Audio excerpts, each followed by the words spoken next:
Tudo na paz do Senhor. É uma alegria estar aqui de novo, como o pastor disse. Então, 2014, eu estava ali tentando lembrar. Então, é mais ou menos isso. Ou seja, já vai para 10 anos aí que a gente tem essa comunhão maravilhosa. A Igreja Batista Cristã de Brasília é uma grande parceira nossa por muitos meios diferentes, né? E é uma alegria sempre poder estar aqui.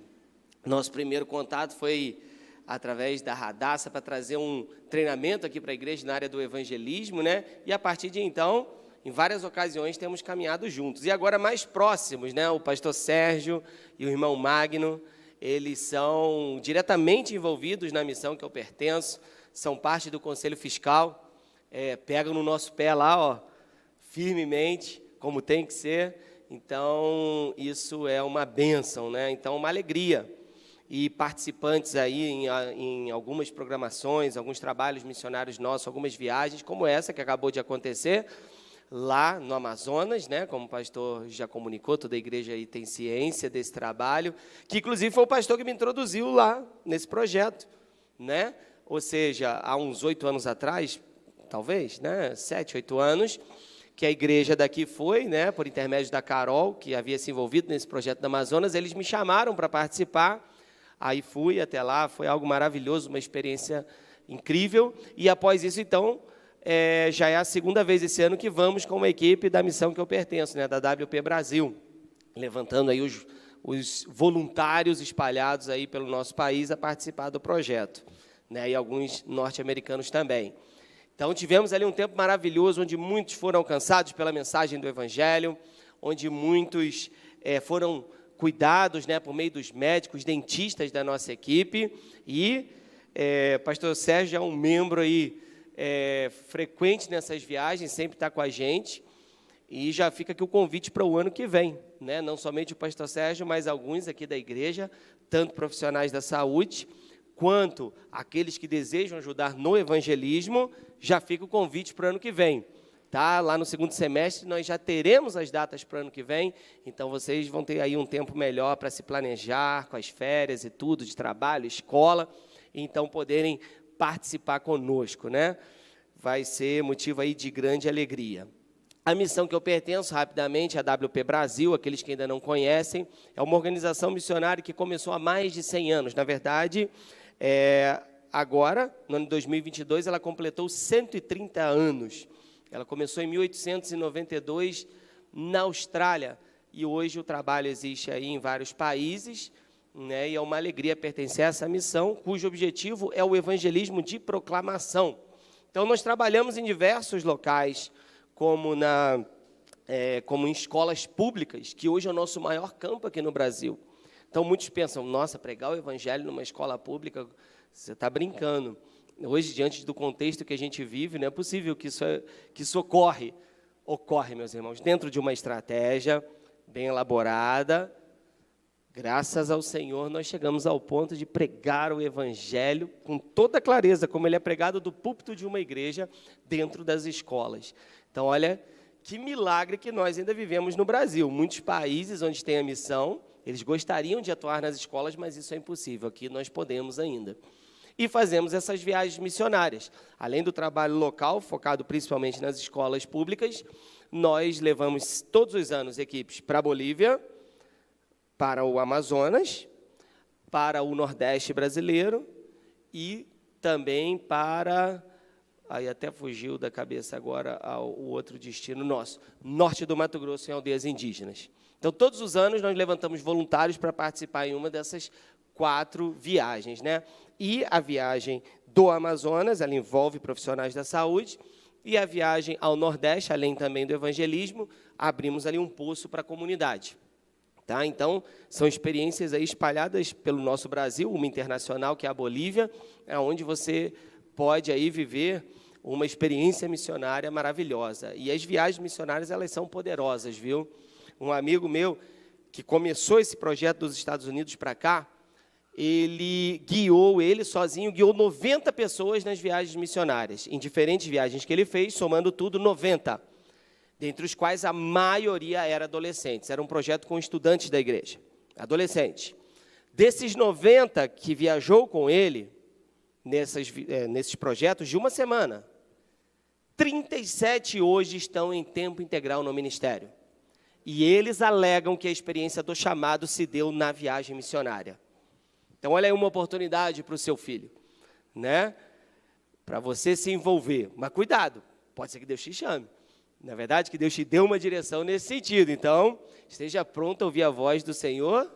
E se essa for a direção, o campo, amém, que assim seja, né? Então, leve seu filho, envolva o seu filho, não na nossa viagem somente, mas nas oportunidades que vocês tiverem por aí. Viagens missionárias têm um poder maravilhoso, incrível, né? Dedicar-se ali ao Senhor naquela semana intensamente, você não imagina o quanto você recebe. A gente vai pensando que vamos só dar, mas quando você vai ali então com esse espírito de servir aquela comunidade, você descobre no final que você foi aquele que mais recebeu do Senhor. Vá para servir e você vai ver o quanto você recebe, né? Amém. Muito bem, então como o pastor disse, está aqui a minha filha comigo, a Mariana, né? E a minha esposa também estava lá em Manaus.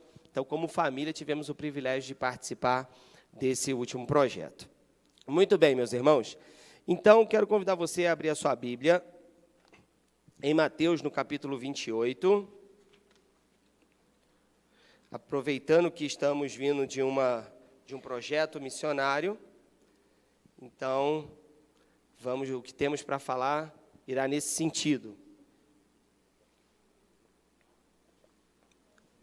Da missão de Deus. Então, abra sua Bíblia em Mateus capítulo 28, um texto conhecidíssimo, nós vamos ler do 18 ao 20, tá? Mateus 28, do 18 ao 20. Então, assim diz a palavra do Senhor. Mateus 28, versículo 18. Então, Jesus aproximou-se deles e disse: foi-me dada toda a autoridade nos céus e na terra. Portanto, vão e façam discípulos de todas as nações, batizando-os em nome do Pai, do Filho e do Espírito Santo, ensinando-os a obedecer a tudo que eu lhes ordenei. E eu estarei sempre com vocês até o fim dos tempos. Amém? Vamos orar mais uma vez. Pai, em nome do Senhor Jesus, nós te agradecemos pela tua palavra. Obrigado pela tua obra nas nossas vidas, pelo que o Senhor tem feito na vida de cada um aqui. Estamos hoje prestando culto ao Senhor e pedimos que nesse ato, Pai, o Senhor nos instrua com a tua palavra. Fale aos nossos corações. Eu declaro minha dependência do teu Espírito Santo. Peço que o Senhor aqui fale com cada um de uma maneira profunda, Pai. Em nome do Senhor Jesus. Amém. Muito bem. Então, meus irmãos, esse é um versículo, esses versículos que nós lemos, eles são clássicos quando nós falamos de missões, né? É a grande comissão, o Senhor instituindo ali como deveriam agir os seus discípulos após a sua ascensão aos céus, como se daria, então, a ação da igreja, né? Como eu disse, conhecido aí por todos como a grande comissão. E sempre, como acabamos de ver, né? Ou seja, Novo Testamento, nós temos a leitura da grande comissão, dessa ação missionária da igreja para com o mundo, como uma exclusividade do Novo Testamento. E, de fato, é enfático, nós percebemos isso claramente. Porém, nós vemos esse Deus em missão desde o começo das Escrituras. Então, nós precisamos enxergar a palavra de Deus como um único livro que ele nos mostra Deus em missão desde o começo. Um único livro que mostra Deus revelando-se a um povo e, através desse povo, revelando-se ao mundo. Esse sempre foi o propósito de Deus. Então, ou seja, essa característica missionária do Senhor se dá por toda a Escritura. Um único livro, mostrando esse Deus revelando-se a um povo e, através desse povo, revelando-se ao mundo. E grande parte do que eu vou estar falando com vocês aqui nessa manhã é com base no Perspectivas, que é um movimento missionário maravilhoso, que já está no Brasil há alguns anos, um movimento que tem a bênção do falecido Billy Graham, outros grandes nomes hoje aí no meio evangélico, como John Piper, dentre outros líderes que falam da importância dessa missão, do movimento Perspectivas. Então, se depois você quiser saber mais sobre isso, você coloca lá Perspectivas Brasil e você vai encontrar Então, mais informações, você pode fazer o curso online, porém, há presencial aqui também na região de Brasília, você pode ir. São 14 encontros onde você vai ver muito sobre essa ação missionária do Senhor. Vale muito a pena, tá? Participem, procurem mais conhecimento nessa área. Então, muito do que eu vou estar falando é com base no material do Perspectivas. Faço parte do movimento já há alguns anos. Então, muito bem. Então, o que nós vamos ver aqui? A universalidade da missão, né? O propósito de Deus desde o Antigo Testamento de alcançar todas as nações da terra. Nós vemos lá em Gênesis 3,15 a primeira menção desse projeto de Deus de restauração da humanidade, o trecho conhecido aí de todos nós. Porém, inimizade entre você e a mulher, entre a sua descendência e o descendente dela, este lhe ferirá a cabeça e você lhe ferirá o calcanhar. Ou seja, nós já estamos vendo aqui a promessa da derrota de Satanás. E aí, de Gênesis 1 a 11, nós temos uma introdução. E a partir de Gênesis 12, onde ocorre ali a promessa de Deus a Abraão, nós então vemos de uma maneira mais clara essa ação de Deus para com o mundo. Então, Gênesis 12, de 1 a 3, diz o seguinte: então o Senhor disse a Abraão: saia da sua terra, do meio dos seus parentes e da casa do seu pai, e vá para a terra que eu lhe mostrarei. Farei de você um grande povo e o abençoarei. Tornarei famoso o seu nome, você será uma bênção. Abençoarei os que o abençoarem, amaldiçoarei os que o amaldiçoarem. E por meio de você, todos os povos da terra serão abençoados. Em algumas versões, e em ti serão benditas todas as famílias da terra. Então, o que nós vemos aqui? O anúncio da missão de Deus.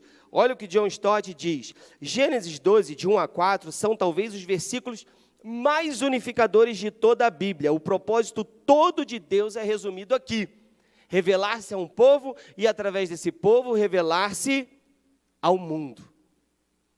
Ou seja, para que todas as famílias da terra sejam abençoadas. Então, esse era o propósito do Senhor. Então, nós vemos que Israel, no Antigo Testamento, ele era algo diferente de tudo aquilo que existia. Se você ver lá em Deuteronômio 4, de 5 a 8, veja só o que está escrito. Deuteronômio 4, de 5 a 8. Eu lhes ensinei decretos e leis, como me ordenou o Senhor, o meu Deus, para que sejam cumpridos na terra na qual vocês estão entrando para dela tomar posse. Vocês devem obedecer-lhes e cumpri-los, pois assim os outros povos, vejam só, pessoal, pois assim os outros povos verão a sabedoria e o discernimento de vocês. Quando eles ouvirem todos esses decretos, dirão: de fato, esta grande nação é um povo sábio e inteligente. Pois que grande nação tem um Deus tão próximo como o Senhor, o nosso Deus, sempre que o invocamos. Ou que grande nação tem decretos e preceitos tão justos como esta lei que estou apresentando a vocês hoje. Então vejam só, o que Deus queria aqui? Causar inveja às outras nações? Eles olharem e falar: nossa, que povo especial e diferente, pronto, parar por aqui? Claro que não. Era o quê? Com o objetivo de Israel ser luz para o mundo. Ou seja, aos outros povos notarem isso em Israel, chamarem a atenção, o que deveria acontecer? Queremos isso também. Queremos fazer parte desse povo. Queremos essa proximidade como eles têm com o seu Deus, que o atende quando eles invocam. Nós queremos viver isso. Então, veja só, aqui está a promessa de Abraão, né? Revelar-se, me revelarei a ti. Então, através de Abraão, o Senhor se revelaria a todas as outras nações. Porque os mandamentos do Senhor, todos os seus preceitos, as suas leis, elas vão de encontro à essência humana, né? Ela vai preencher aquilo que está faltando, ela vai trazer ordem para aquilo que o homem causa tamanha desordem. Quando você pensa, por exemplo, no infanticídio, uma prática que ainda algumas etnias do Brasil cometem, algumas etnias indígenas, quando uma criança, filho de mãe solteira, ou nasce com algum problema mental, físico, ou são gêmeos, há uma pressão para que aquela criança seja morta. Em muitos casos, sepultada ainda viva. Então, aí você pensa: não, mas aquele povo que sempre teve essa tradição faz isso com facilidade, sem problema. Não, muitos pais, para não fazerem mal aos seus filhos, cometem suicídio, mesmo que seja uma prática milenar naquela cultura. Ou seja, Não importa. Isso é a essência do homem. Qual? Amar o seu filho. Então, as leis do Senhor vêm para ir de encontro àquilo que é natural em cada um de nós, né? Ou seja, determinada tradição, que muitas vezes a gente faz, não querendo, mas vai pela tradição, a lei do Senhor vem de encontro para quebrar aquilo e sim nos colocar no ritmo que seria o ideal, o correto. Então, essa é a lei do Senhor, ou seja, as outras nações, ao verem isso, esse comportamento, essa forma de viver, então queremos isso também no nosso meio. Então, essa é a intenção do Senhor. Olha o que um grande escritor na área de missão, Christopher Wright, ele diz: a eleição não é um privilégio exclusivo, mas uma responsabilidade inclusiva. Sempre foi isso. Um povo eleito, você é eleito pelo Senhor, você está na família de Deus, pela adoção. O que significa isso, então? Agora eu estou aqui nessa exclusividade maravilhosa, azar é de quem não está. Não. Ser eleito por Deus, estar incluído nisso, traz uma responsabilidade.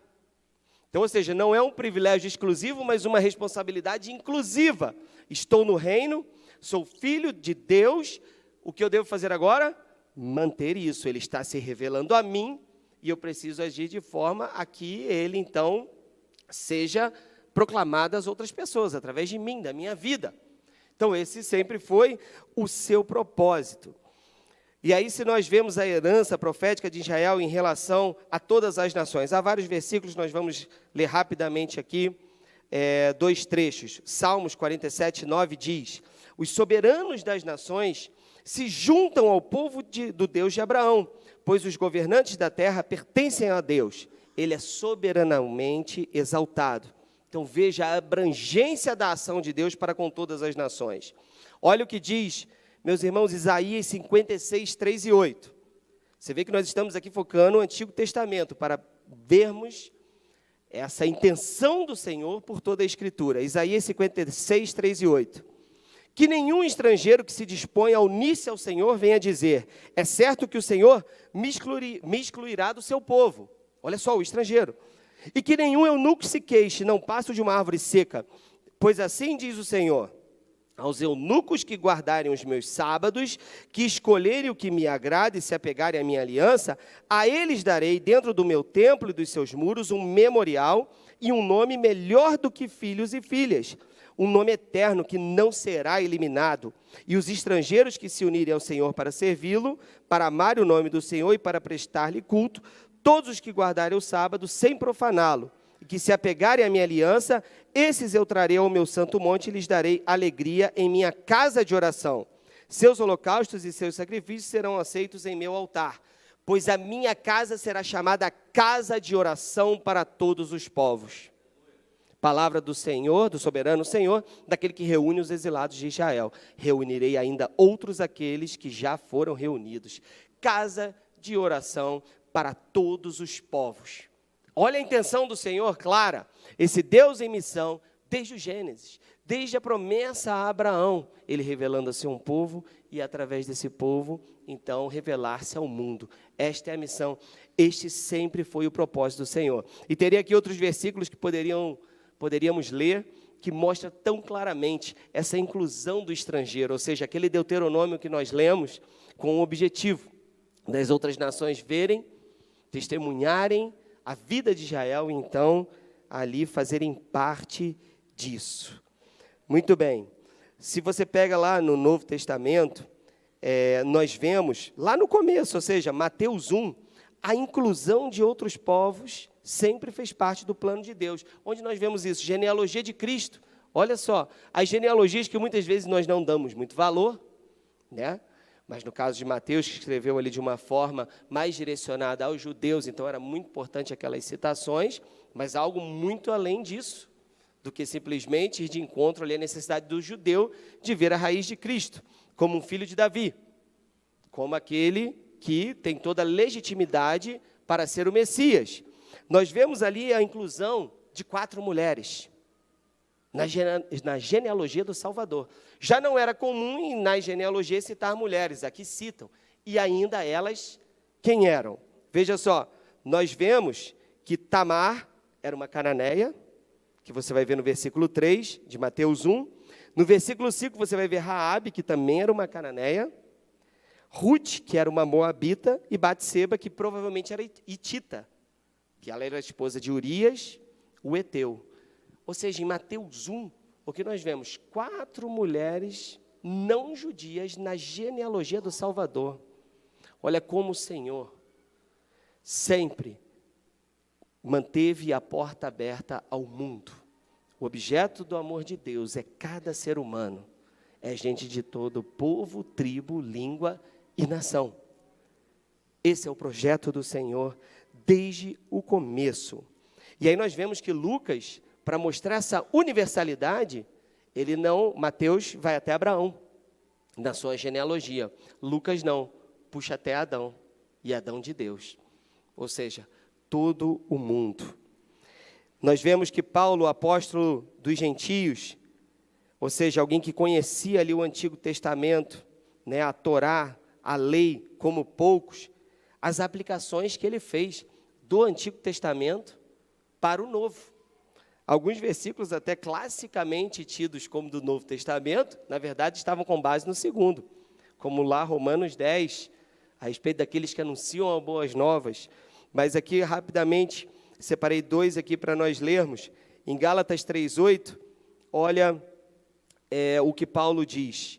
Prevendo a Escritura que Deus justificaria pela fé os gentios, olha a inclusão de Deus aqui, anunciou primeiro as boas novas a Abraão, por meio de vocês todas as nações serão abençoadas. Exatamente como lemos lá em Gênesis 12. Olha a aplicação, Paulo fazendo a transição aqui daquilo que se viveu na intenção de Deus no Antigo Testamento, ele universalizando essa expressão agora para o alcance dos gentios, deixando claro que esse era o propósito de Deus. E quando você lê Filipenses 2, 9 a 11, por isso Deus o exaltou à mais alta posição e lhe deu um nome que está acima de todo nome, para que ao nome de Jesus se dobre todo o joelho no céu, na terra e debaixo da terra, e toda língua confesse que Jesus Cristo é o Senhor, para a glória de Deus Pai. Onde está a base? Isaías 45, 23. Olha o que diz na parte final do versículo: diante de mim todo joelho se dobrará, junto a mim toda língua jurará. Então olha só a aplicação daquilo que era do antigo no novo, Paulo apontando isso para o alcance dos gentios. Então, de uma maneira clara, nós vemos qual sempre foi a intenção do Senhor. E Melquisedeque, como vemos lá em Gênesis 14, do 18 ao 20, quando vemos a respeito de Melquisedeque, qual é o sacerdócio de Cristo? Olha que interessante. Quando lá em Hebreus vemos que ele é um sumo sacerdote, né, instituído para todo sempre, nós percebemos que lá em Hebreus diz, pois ele é afirmado, tu és sacerdote para sempre, segundo a ordem de Melquisedeque. Lá em Hebreus 7,17 é o que vai nos dizer isso. Aqui de novo nós vemos a universalidade da ação de Deus. Não exclusividade de um povo, mas todo o mundo. Se fosse algo fechado dentro de um sistema religioso, seria segundo a ordem de Arão, mas não. Olha como puxa lá atrás em Melquisedeque, que era inclusive rei sacerdote.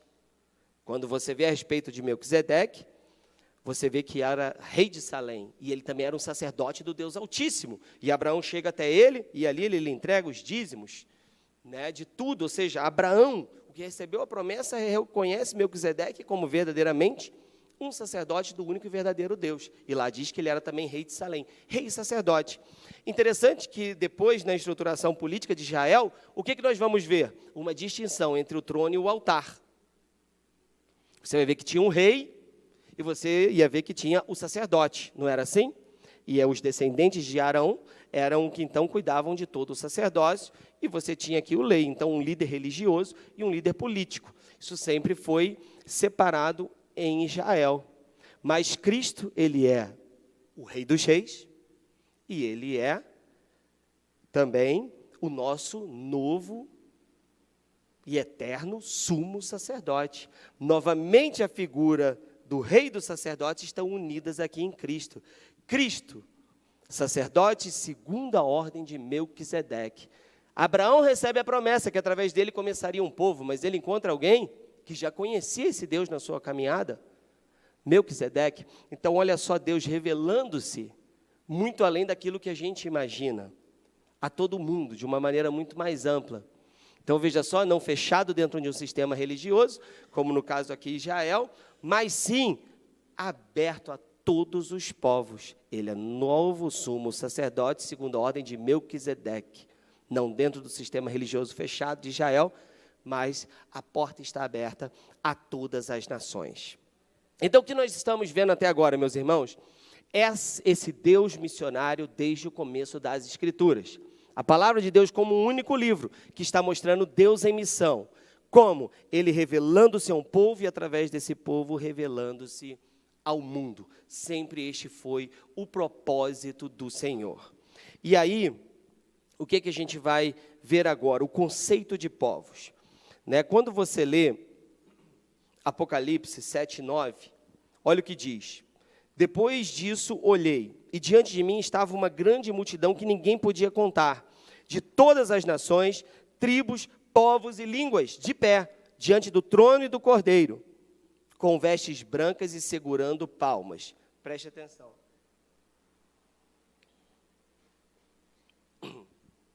Então vejam só, o que é isso? Qual é esse conceito de povos? Nós vimos aqui como que nesse trecho foi esmiuçado nações, tribos, povos e línguas.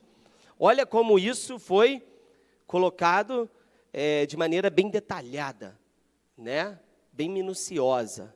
A distinção aqui é máxima, certo? Não está falando uma nação ali politicamente, como nós a conhecemos hoje nas suas divisões, mas ele está esmiuçando. Vamos ver isso. Preste atenção.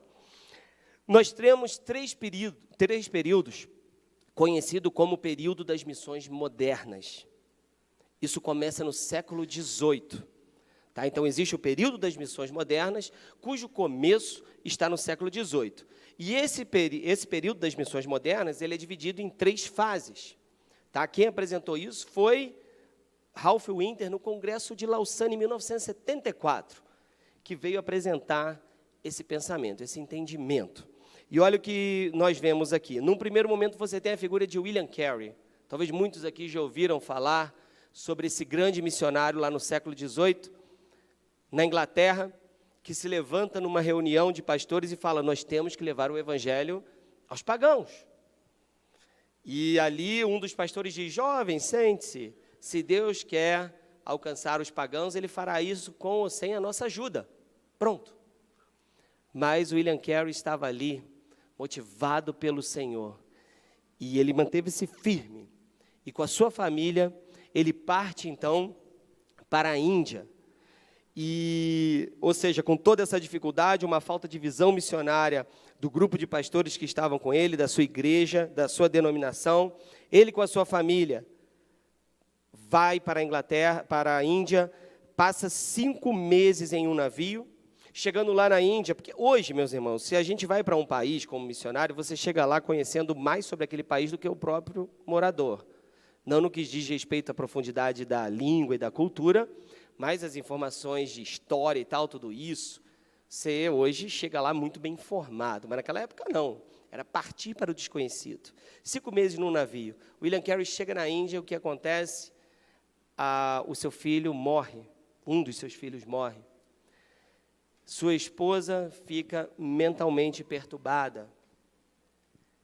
Mas o Senhor abençoou ele ali no começo e logo no primeiro ano, centenas se converteram. Não, 6 anos para a primeira conversão.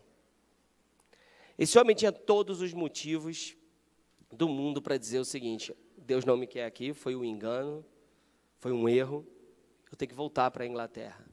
Mas ele permaneceu. Com toda essa luta, ele havia levado lá tesouras para vender na Índia, achando que ele faria um bom sustento com aquilo para se manter. Chegou lá, as tesouras já estavam lá e não valiam quase nada. Mas ele permaneceu. Não mais 2, 3, 4 anos, mas por 40 anos ele permanece na Índia. E ele é conhecido hoje como o pai das missões modernas.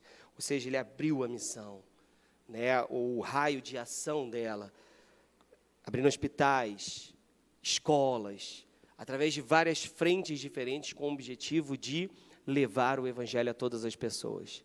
William Carey, que era um simples sapateiro em Londres, vai se tornar, então, esse grande nome na história do cristianismo. E ele, no seu período de vida, fez mais tradução das Escrituras do que em toda a história do cristianismo até aquele ponto. Em 1.800 anos de história, não se teve tantas traduções das Escrituras como William Carey fez no seu curto período de vida. Olha como esse homem foi usado. E ali, naquela Índia, ele, num determinado momento, depois de muitas traduções já prontas, não tinha como ter backup, pega fogo o local onde tudo estava. O que ele tinha que fazer? Começar tudo de novo. E assim foi. Por 40 anos ele fica naquele país e consegue ali mudanças incríveis. Uma delas, uma prática que havia de quando o marido morria, a esposa era queimada junta dele no funeral, chamado sati. Ele consegue impedir isso, essa prática, luta junto ao governo para que aquilo pare, e ele marca, então, aquele povo e morre conhecido como o amigo da Índia, reconhecido pelo próprio governo indiano. Então, essa é a primeira fase das missões modernas. E aí, onde ela se caracteriza principalmente? No litoral. Essa fase, ela fica predominantemente na parte litorânea, em alguns países, muitos seguindo o exemplo de Carey, partem, mas a concentração da obra missionária fica mais pelo litoral. E aí tem uma segunda fase dessa era das missões modernas, que vai ficar caracterizada, já no século XIX, por um personagem chamado Hudson Taylor, um exemplo de um homem que viveu pela fé. Se você quer ler sobre ele, o primeiro, aí o William Carey, você pode ler o livro Fiel Testemunha, que conta a história dele. Hudson Taylor é o segredo espiritual de Hudson Taylor. Você vai ver ali também a biografia dele. E que segredo era esse? A vida de oração. Tudo que precisava, obreiros, recursos, qualquer coisa, ele ajoelhava e orava. E aí ele, percebendo ali a concentração da ação missionária pelo litoral, ele falou, não, precisamos ir ao interior. E ele vai fundar, o país que ele vai é a China, a missão ao interior da China, uma missão que existe até hoje. E aí ele se contextualiza, veste a roupa de um chinês, corta o cabelo como um chinês, para se aproximar ao máximo daquele povo no interior. E aí então nós vemos a partida da parte litorânea para o interior dos países. E um grande alcance missionário ocorre. Olha o que diz a historiadora da área de missões, Ruth Tucker, a respeito de Hudson Taylor.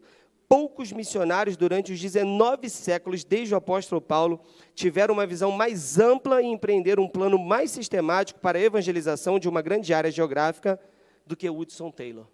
Então, vejam só, as 3 fases das missões modernas. A primeira concentrou-se mais ao litoral, tendo a principal figura William Carey. A segunda fase, indo para o interior dos países, figura principal nesse período, Hudson Taylor, e nesse momento, muitos acham que estamos muito próximos de completar a tarefa missionária, do alcance de todas as nações, já que fomos para o interior. Conta-se que certas missões chegaram a recolher os seus missionários por entenderem, olha, Cristo está anunciado em todas as nações já da terra. Há essa sensação. Mas aí, nós vamos então entrar no terceiro período. Cameron Townsend, um jovem, ele se alista para a guerra, mas uma mulher diz para ele, que covarde, você vai para a guerra onde milhares de outros homens vão, deixando o trabalho de Deus para as mulheres. Ele ouve isso muito jovem e fala, não, então eu vou ser um missionário. E ele parte para a Guatemala. Chegando na Guatemala, língua espanhola, não é isso? Então ele leva o material em espanhol e tudo, e lá ele tem um encontro com um indígena. E nesse encontro com o indígena, ele vai descobrir o seguinte, esse indígena fala para ele, bom, se teu Deus é tão inteligente, tão poderoso, por que é que ele não fala a minha língua? Então Cameron diz para ele, antes que eu morra, você terá a Bíblia na sua língua. E nesse momento, na história da evangelização mundial, passa a surgir de uma forma mais plena, isso sempre ocorreu, mas agora de uma forma mais plena, a concepção daquilo que o Senhor está dizendo sobre gente de todo povo, tribo, língua e nação adorando o Cordeiro. Isso passa a ficar mais claro nesse momento. Ou seja, você está na Guatemala, o único país, mas ele encontra um grupo étnico que o espanhol não é a primeira língua, que o entendimento da língua espanhola não é pleno. Então, aquele povo precisa de algo na sua própria língua. Alguém disse que você ter a Bíblia numa segunda língua é como você estar sentado na beira de uma piscina molhando os seus pés. Agora, na sua própria língua, é você mergulhar na piscina. Você vai compreender de uma forma muito mais profunda tudo aquilo que o Senhor tem a dizer, já que a palavra é a sua revelação à humanidade, então não existe um outro meio a não ser conhecê-la profundamente. Então, Cameron Townsend, ele vai inaugurar essa terceira fase das missões, que é alcançar gente de todo povo, tribo, língua e nação. Então, a Guatemala, o único país, na perspectiva missionária, passa a ser 7 países, considerando os diferentes grupos étnicos que há ali. Grupos que têm sua própria língua e cultura. O nosso Brasil, um único país, língua oficial português, mas se você dividi-la pelos grupos étnicos, com sua própria língua e cultura, o Brasil, uma única nação, passa a ser um país, um território com 300 nações diferentes. Uma distinção que é importante, não estou falando para a gente fazer essa distinção de maneira política. Isso não, para a gente não cair num erro aí de segregação e complicar as coisas, jamais. Mas, sob a perspectiva missionária, essa distinção é fundamental. Alcançar cada um na sua própria língua e cultura. Então, o que aconteceu agora? Se nós pensarmos que cada nação da terra hoje tem missionário, e tem, num primeiro momento, nossa, o evangelho já foi pregado em testemunha a todas as nações, Mateus 24, 14. Mas, quando você faz essa divisão, olha como a tarefa missionária ela vai se multiplicar. A África, por exemplo, ela tem 54 países, tem missionário em todos eles. Mas se você fazer a divisão por cada grupo com sua própria língua e cultura, esses 54 países viraram 3.839 povos, só o continente africano, dentre os quais 1.335 ainda não são alcançados. Então, entenderam, meus irmãos, o tanto que a tarefa, então, passa a ser multiplicada nesse momento da história da evangelização mundial? Então, o que vem esse conceito de alcançar os povos não alcançados. Então, você olha, todos dizem, o Brasil é um país cristão, mas nessa perspectiva há grupos indígenas, por exemplo, que não tem nada do evangelho na sua própria língua. Povos não alcançados aqui dentro do nosso território. Então, olha só agora, aquilo que pensou estar concluído na segunda fase, a partir desse entendimento de gente de cada povo, tribo, língua e nação, a tarefa foi multiplicada. Então, olha o quanto nós, como igreja, temos a fazer. É muita coisa. Não estou dizendo somente lá dos povos não alcançados. O que a gente precisa compreender é a simultaneidade da missão. Ela é simultânea. Porque aqui, na nossa cidade, na cidade de Brasília, lá em Campinas, onde eu vivo, tem uma demanda enorme. Está aí a dependência química, a prostituição, todos os problemas que nós conhecemos no meio urbano. Os diferentes grupos chamados de tribos urbanas, grupos que vão tendo ali sua característica bem distinta do restante, estando todos no meio urbano. Então, nós sabemos dos muitos desafios que há aqui, a desigualdade social, a miséria, a fome. Então, ou seja, claro, tem muito a fazer aqui, mas nós precisamos entender que é simultâneo. Em Jerusalém, em toda a Judéia e Samaria, em Jerusalém, em toda a Judéia e Samaria, e então até aos confins da terra. Não foi assim, quando vocês completarem Jerusalém, terminou tudo, todo mundo foi evangelizado, aí você vai para o restante da Judéia. Evangelizou todo mundo, aí vai para Samaria. Se fosse assim, nunca teria saído de dentro de Jerusalém até hoje. Os americanos, quando vieram para cá, não foi porque, não, os Estados Unidos já é todo cristão, não há mais um descrente aqui, então vamos sair. Não, se fosse assim, a gente ainda não teria sido alcançado. Mas é simultâneo.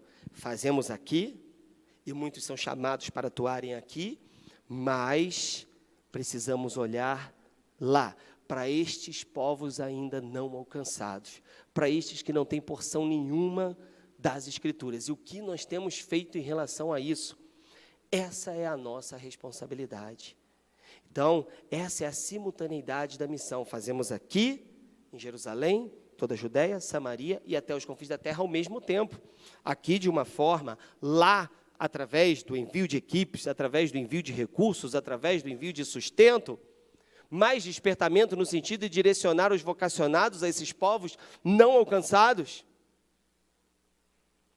Mas, ou seja, precisa de nós, como igreja, termos uma ação mais simultânea e não concentrada somente. E aí sim, nós vamos nos aproximar daquilo que o Senhor disse naquele trecho de Apocalipse que nós lemos. Gente de todo povo, tribo, língua e nação, adorando ao Cordeiro. Um grande estudante do Novo Testamento, George Led, ele diz o seguinte: Mateus 24, 14 é talvez o versículo mais importante de toda a Escritura. Ele aponta, um deles com certeza, Mateus 24, 14. E este evangelho do reino será pregado em testemunho a todas as nações, e então virá o fim. É o único versículo da Escritura que diz, e então virá o fim. Meus irmãos, o que nós, como igreja, deveremos fazer, a não ser cumprir a missão. Para que o fim venha, depende da evangelização mundial. E agora, finalmente, estamos com uma consciência mais clara do que é cada nação que o Senhor está citando aqui, em testemunha a todas as nações, ou seja, não político-geográfica como nós a conhecemos hoje, os países nas suas fronteiras oficiais, mas, que estamos entendendo? Gente com sua própria língua e cultura, cada grupo de povo. Agora estamos chegando a esse entendimento, e é após esse momento que cada povo, cada tribo, cada língua, conhecer, ser testemunhado ali a respeito de Cristo, então o fim virá. O que nós como igreja deveremos estar fazendo, a não ser atuando em prol da evangelização mundial, do alcance da nossa cidade, do alcance de gente de todo povo, tribo, língua e nação. Essa maneira como aqui no trecho de Apocalipse que nós lemos aí é colocado de uma forma tão minuciosa, essa divisão de cada grupo étnico, aponta com clareza aquilo que nós precisamos fazer. E então virá o fim. Não há mais nada para fazermos a não ser isso. Viver a missão inclui alcançar e cuidar de pessoas, e esse é o nosso objetivo. Essa é a nossa missão, é Deus revelando-se a você, e através de você ao mundo. Esse é o chamado, esse é o propósito. Você é abençoado para abençoar, você é alcançado para alcançar. Isso não pode parar jamais. Muitas vezes nós fazemos de Deus nossa propriedade particular, nosso amuleto a quem recorremos somente para realizar nossos desejos. Claro que a gente deve colocar nossas necessidades, lutas, dificuldades diante do Senhor. Ele tem prazer em estar conosco, não há dúvida disso. Mas é muito além disso a missão. É Ele revelando-se a você e através de você revelando-se ao mundo continuamente. A partir daquele que trabalha contigo, que estuda com você, que pega o ônibus com você, que está perto de você todos os dias de alguma forma, a partir dele, do seu parente, da sua família, que é alguém mais perto do que esse, é dali, dessa Jerusalém, até aos confins da terra. Esse é o propósito do Senhor. Então, o que nós estamos vendo aqui, que todos são chamados, todos nós, como testemunhas de Cristo, de alguma maneira, devemos participar dessa ação missionária para com o mundo, porque esse é o propósito, e este evangelho do reino será pregado em testemunho a todas as nações, e então virá o fim. Como cristão, você é um agente missionário, você entra no plano de evangelização mundial do Senhor. Você entra na obra missionária, na missão que o Senhor tem para com o mundo. Você está nisso, o que faz de você um agente missionário aonde quer que esteja. E aí, meus irmãos, a pergunta é, onde você está hoje nesse grande plano? Nesse projeto da evangelização do mundo, aonde você está? Com seu dom, com seu talento, com sua profissão? Como você vai servir para que pessoas a partir da sua cidade e até os confins da terra sejam alcançados? Essa é a nossa responsabilidade. Após esse testemunho a cada grupo de povo, com sua própria língua e cultura, então o fim virá.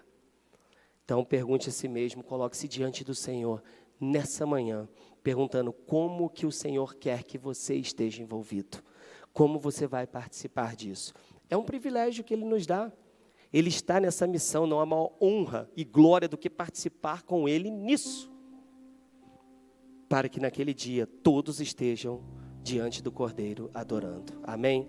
Que Deus nos abençoe.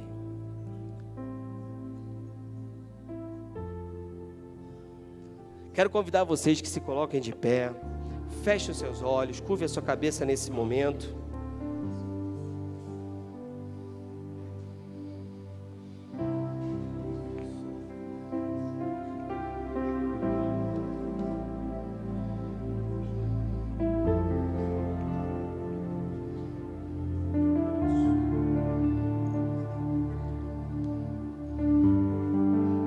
Então, meu irmão, seus olhos fechados, cabeça curvada, pense em tudo que você ouviu aqui hoje, na palavra de Deus, esse livro que nos mostra o Senhor em missão por toda a Escritura. Esse sempre foi o projeto de Deus. E lá no final de Mateus, como eu disse, 24:14, a consumação disso, e então virá o fim, após a conclusão dessa tarefa missionária que Ele nos deu. Pense nisso. E você que ouviu hoje essa mensagem e que deseja estar envolvido de alguma forma, nós somos o corpo de Cristo aqui. Nós temos pessoas aqui com diferentes dons, diferentes talentos, profissões as mais diversas. O efeito colateral disso é você ter o seu emprego, o seu trabalho, o seu sustento dali, mas o propósito principal, quando Deus te deu tal capacidade, é para que isso fosse aplicado no reino, para o alcance e o cuidado de pessoas, a partir daqui até os confins da terra. E como é que você pode fazer isso hoje? O Senhor, Ele é aquele que nos dá a direção em cada passo. Então, se você hoje deseja dizer ao Senhor, eu estou disponível, eu quero, Pai, participar de alguma forma. Talvez para muitos serão poucas mudanças diante daquilo que você já faz hoje. Talvez por meio do sustento, da oração. Talvez para outros isso signifique uma mudança radical de planos. Ir para uma outra terra, para um outro lugar, eu não sei. Deus tem algo específico para cada um de nós nesse seu grande plano da evangelização mundial. Mas, ou seja, o convite hoje não é para que cheguemos e apresentemos os nossos planos e peçamos a bênção de Deus sobre eles, mas sim abrindo mão de tudo e perguntando, Pai, o que queres que eu faça? Qual é o teu plano para a minha vida? Qual é a tua vontade? Eu quero me colocar como um sacrifício diante de ti, no teu altar, conforme Romanos 12, de uma forma racional, dizer, Pai, eu estou aqui, não a minha vontade, mas a tua. Governe a minha vida, o que queres que eu faça? Se você hoje deseja entregar-se nesse altar, perguntando, Pai, qual é a tua vontade na minha vida? Eu quero te convidar que você venha aqui na frente para nós orarmos juntos. Se você diz, Pai, eu quero ser usado por ti, eu entrego a minha vida nas tuas mãos e pergunto ao Senhor de uma forma ousada, qual é a tua vontade? Não mais a minha, mas eu quero a tua vontade. Você que deseja falar isso ao Senhor nessa manhã, quero te convidar a vir na frente. Dê um passo aqui. Você talvez será um intercessor, talvez um mantenedor, talvez um missionário, eu não sei. Vem à frente para que juntos nós possamos orar. Se você está dizendo hoje, Pai, eu quero participar, eu quero viver essa missão junto contigo, eu quero a tua vontade, eu quero ser um instrumento para que pessoas sejam alcançadas e cuidadas através da minha vida. Eu quero isso. Eu me entrego no teu altar, não com as minhas vontades, mas perguntando o que tu queres que eu faça. As palavras do Senhor a Isaías continuam as mesmas hoje. Quem enviarei? Quem há de ir por nós? As palavras dele continuam as mesmas. E as nossas palavras hoje seriam as mesmas de Isaías: Senhor, eis-me aqui, envia-me. Esse enviar pode ser para essa mesma cidade, pode ser você continuar no seu trabalho, pode ser algumas mudanças menores que você precisa fazer, ou esse enviar pode ser algo muito além disso, algo que você nunca imaginou. Mas se você está disponível a abrir o teu coração e a falar: Deus, usa-me, então venha para frente para nós orarmos. Aleluia. Pai, eu te agradeço por esse grupo que está aqui.